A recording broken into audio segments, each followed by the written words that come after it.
Ahkam in brief. The laws of divorce and iddah. How does a marriage end? Permanent marriage ends with divorce, which according to traditions is the most hated halal act to Allah subhanahu wa ta'ala.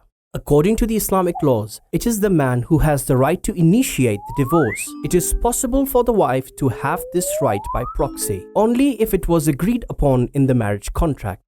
Divorce takes place by uttering the formula of divorce in Arabic, if it is possible. The man says, Zawjati taliq, my wife is divorced. Or addressing the wife, he says, Anti taliq, you are divorced. He must intend the divorce by his words, and two just witnesses must be present. Also, the divorce has to take place during a pure state after menses or giving birth, when there hasn't been any sexual relations between them in that period of time. But the temporary marriage ends in two ways. The first is by the end of the specified duration which they agreed on conducting the marriage.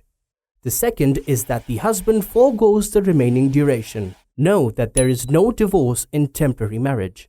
An important note: in temporary marriage, the couple remains married while the specified time remains, and mere separation and disconnecting will not expire it. The temporary marriage ends only when the husband forgoes the remaining time or when the duration agreed upon ends. Question: is it permissible for a woman who is a widow, divorcee, or has finished her temporary marriage to be married to someone else? It is definitely allowed, but before that, she should wait and complete the period of iddah. This waiting period is compulsory after the death of the husband, or after divorce, or after the temporary marriage ends. In general, the iddah or the waiting period is described like this. For a divorcee, it is a period of 3 menstrual cycles. In some instances, the iddah can be 3 months. The iddah for a pregnant woman ends when she gives birth, or God forbids, when she has a miscarriage.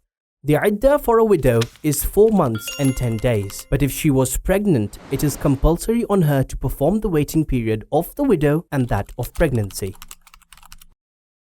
And the iddah for a temporary marriage is 2 menstrual cycles, if her cycle is normal, and generally 45 days is for special instances.